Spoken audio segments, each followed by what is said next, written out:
Bhagavatam ക്യാൻഡോ 1 chapter 5. Bhagavatam ക്യാൻഡോ 1 chapter 5. Bhagavatam സ്കന്ധം 1 അധ്യായം 5.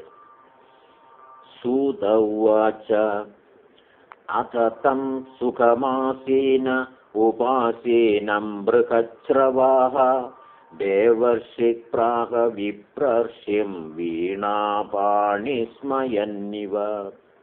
നാരദ ഉവാച പാരാശര്യമഹാഭാഗഭവതഃ കച്ചിദാത്മനാ പരിതുഷ്യതി ശാരീര ആത്മാ മാനസ ഏവ വാ. ജിജ്ഞാസിതം സുസമ്പന്നമഭിധേ മഹദദ്ഭുതം കൃതവാൻ ഭാരതം യസ്ത്വം സർവാർത്ഥപരിബൃംഹിതം. ജിജ്ഞാസിതമധീതം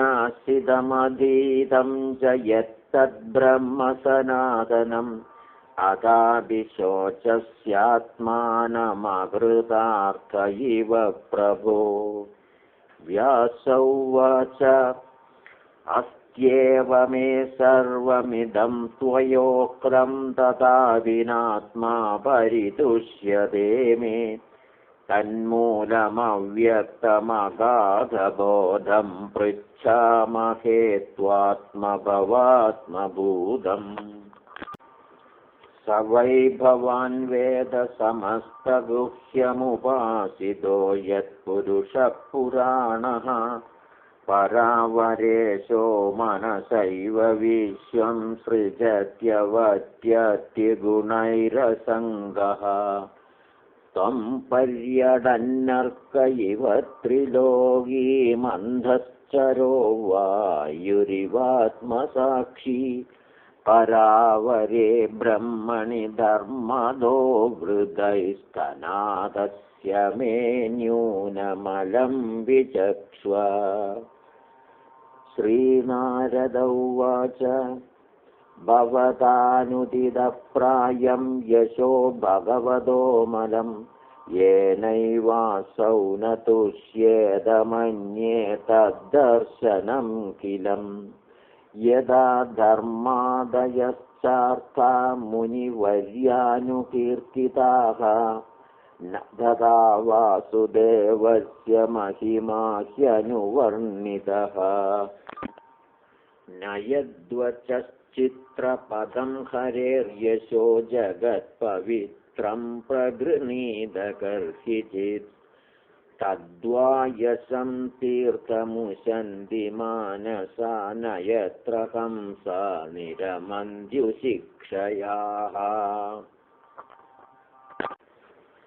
തദ്വാഗ്വിസർഗോ ജനതാഃ വിപ്ലവോ യസ്മിൻ പ്രതി ശ്ലോകമബദ്ധവത്യപി.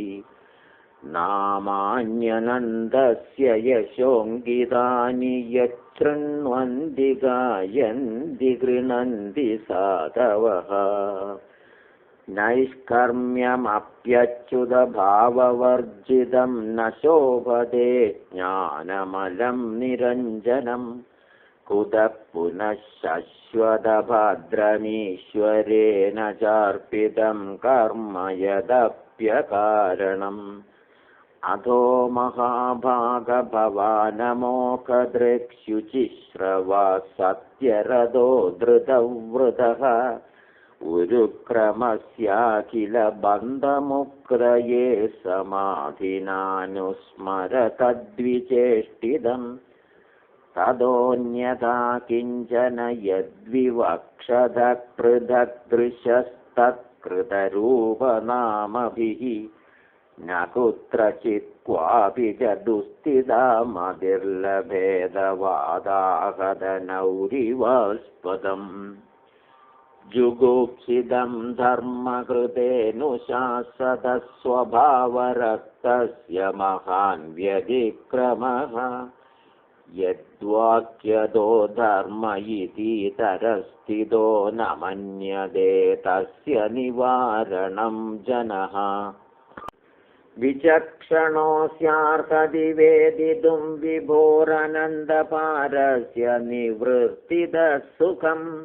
प्रवर्तमानस्य गुणैरनात्मनस्ततो भवान् दर्शय चेष्टितं विभोः त्यक्त्वा स्वधर्मं चरणाम्बुजं हरेर्भजन्न पक्वोऽधपदे ततो यदि यत्र क्व वा भद्रमभूदमुष्य किं को वार्थ आप्तो भजतां स्वधर्मतः तस्यैव खेदो प्रयतेत कोविदो न लभ्यते यद्भ्रमतामुपर्यधः तल्लभ्यते दुःखवदन्यतः सुखं कालेन सर्वत्र गभीररंहसा न वै जनो जातु कथं च नाव्रजेन्मुकुन्दसेव्यन्यवदङ्गसंहृतिं स्मरन्मुकुन्दाङ्घ्र्युपगूहनं पुनर्विहातुमिच्छेन्नरसग्रहो यतः इदं हि विश्वं भगवानिवेतरो यदो जगत्स्थाननिरोधसम्भवाः तद्धि स्वयं वेद भवांस्तथापि वै प्रादेशमात्रं भवतः प्रदर्शितम् त्वमात्मनात्मानमवेश्य मोक्षदृक्परस्य पुंसः परमात्मनः कलाम् अजं प्रजातं जगतः शिवाय तन्महानुभावाभ्युदयोधिगण्यताम् इदं हि पुंसस्तपसः श्रुतस्य वा स्विष्टस्य सूक्तस्य च बुद्धिदत्तयोः अविच्युतोऽर्थः कविभिर्निरूपितो यदुत्तमश्लोकगुणानुवर्णनम् अहं पुरातीत भवे भवं मुने दास्यास्तु कस्याश्चन वेदवादिनां निरूपितो बालक एव योगिनां शुश्रूषणे प्रावृषि निर्विविक्षदाम् ते मय्यपेदा किल चाबलेर्भगे दान्ते धृतक्रीडनगेऽनुवर्तिनि चक्रुकृपां यद्यपि तुल्यदर्शना शुश्रूषमाणे मुनयोल्पभाषिणी उच्चिष्टलेवाननुमोदितो द्विजैः सदृस्म भुञ्जे तदपास्तकिल्बिषः एवं प्रवृत्तस्य विशुद्धचेतसस्तद्धर्म एवात्मरुचिः प्रजायते तत्रान्वहं कृष्णकथा प्रगायतामनुग्रहेणाशृणवं मनोहराः ता श्रद्धयामेनुपदं विशृण्वतः प्रियश्रवस्यङ्गममाभवद्रुचिः तस्मिंस्तदा लब्धरुचेर्महामुने प्रियश्रवस्य स्खलितामतिर्मम ययाहमेधत्सदसत्स्वमायया पश्ये मयि ब्रह्मणि कल्पितं परे इत्थं शरत्प्रावृषिकावृदूहरेर्विशृण्वतो मेनुसवं यशोमलं सङ्कीर्त्यमानं मुनिभिर्महात्मभिर्भक्तिप्रवृत्तात्मरजस्तमोपः तस्यैवं मेनुरक्तस्य प्रसृतस्य हतैन सह श्रद्धधानस्य बालस्य दान्तस्यानुचरस्य च ज्ञानं गुह्यतमं यत्तत् साक्षाद्भगवतोदिदम् अन्ववोचन् गमिष्यन्धः कृपया दीनवत्सलाः येनैवाहं भगवतो वासुदेवस्य वेदसः मायानुभावमविदं येन गच्छन्ति तत्पदम् ये तत्संसुचितं ब्रह्मं तापत्रयचिकित्सितं यदीश्वरे भगवति कर्म ब्रह्मणि भावितम् आमयो यश्च भूतानां जायते येन सुव्रता तदेव ह्यामयं द्रव्यं न पुनाति चिकित्सितम् एवं नृणां क्रियायोगा सर्वे संसृतिहेतवः तदेवात्मविनाशाय